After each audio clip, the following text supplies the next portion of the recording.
And we're joined by Shekhar Iyer, senior journalist, to put the Prime Minister's address into, or his speech into perspective. Thanks, Mr. Shekhar Iyer. The Prime Minister sees India as a strong nation, putting the nation first. Now, how was this brought out in his speech, briefly? Well, Prime Minister clearly said, at the moment, what is our focus? What are we concentrating? What are our energies directed at? What are our objectives? What is the driving force?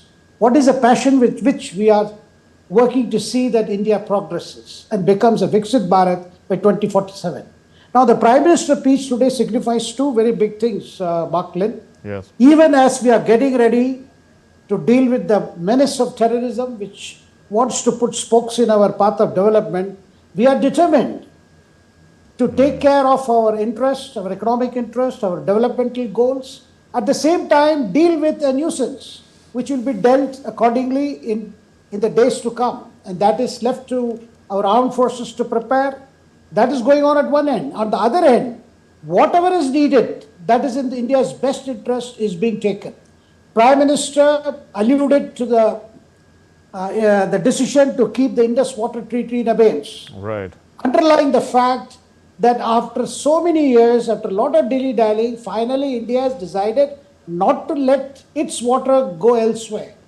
That's a very big statement saying, in fact, the manner in which that treaty was signed in 1960, the way India's interests were not taken care of in that treaty, and then subsequently also, despite states like Jammu and Kashmir, mentioning the difficulty they were facing on account of this treaty, and today, as a punitive measure, in protection of our interest, a decision has been taken.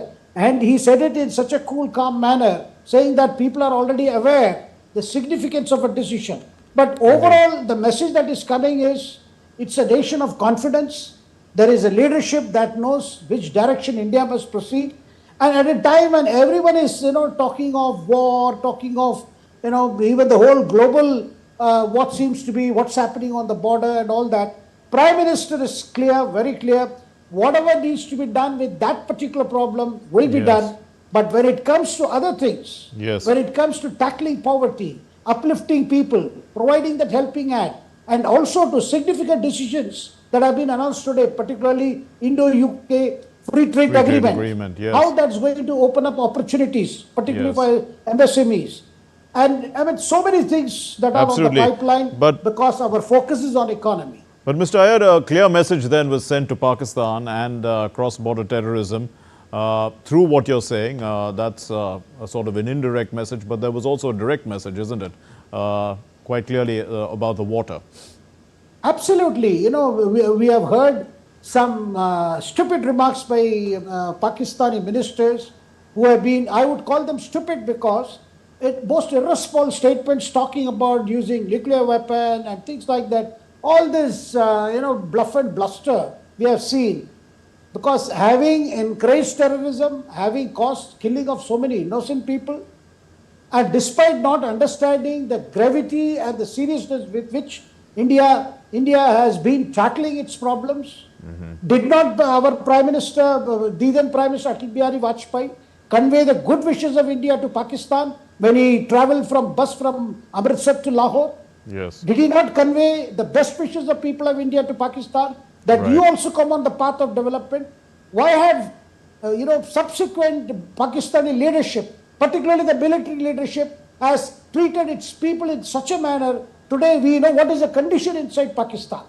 Here is one country which is focused on nation first, on uplifting its people, giving them the best of opportunities. And the Prime Minister mentioned, Nagarik Devo Bhava, we treat our citizens as gods. Indeed. Here is one country here, and look at the situation, the pathetic situation there, where all kinds of terrorist elements are being encouraged, are being armed to create chaos. And we know how to deal with it. There's going to be no about it.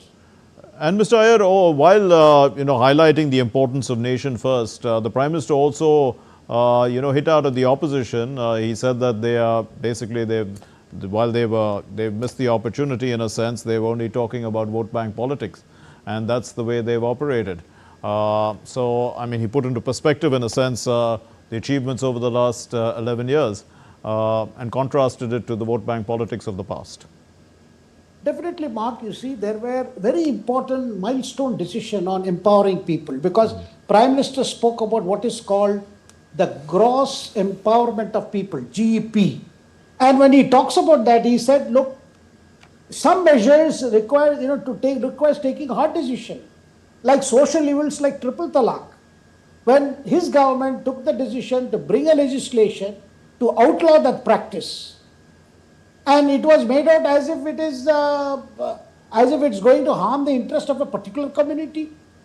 And the opposition did not support the government on this. They were more worried about those vested interest in that community who did not want their women to get a fair deal.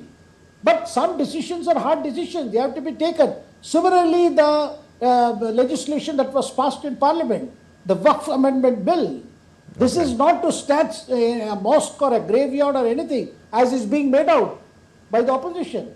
This is about ensuring that which is in the name of God, property which has been given for the welfare of poor people, for poor Muslims, to poor women of that community. Yes. What has happened is some vested interests have taken over this property through means for fair and foul, and then have been monetizing it for their own welfare. Prime Minister said this measure is to help the most backward Muslims, the Pasmanda Muslims, the women. Because Indeed. Prime Minister says his government's objective is clear.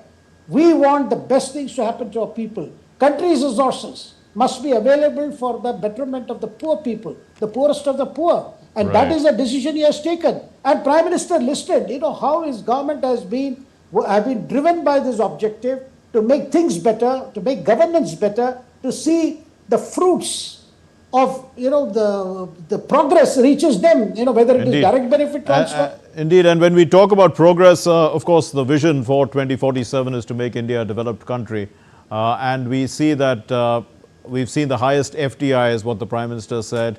Also, the importance that India has for its own culture. There were so many stolen artifacts that, have now been returned. All this is restoring the pride of India, the pride of Indians in our own country. Definitely, Mark, this nation has witnessed to a great civilization for thousands of years. That is our heritage, that is our virasat, and we need to nurture, protect and value what has come to us, what has been bequeathed to us. And Prime Minister says this government has been working towards this end, nurturing culture, promoting talents and ensuring that everybody gets an opportunity to rise up to his or her own potential. When it comes to that, we have to value our tradition, we have to value our diversity, we have to value what is essentially our inner strength. And that has been the goal of this government.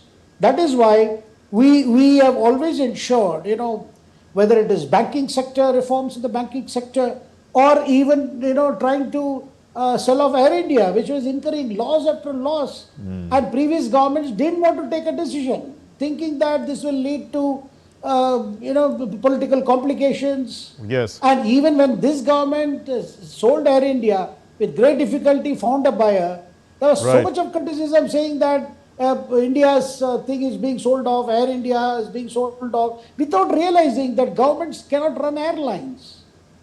There are several instances where the government has done what is right, despite several hurdles being put by the opposition and other vested interests. Because Prime Minister believes sometimes you have to do what you have to do, because you have to keep the largest objectives in mind.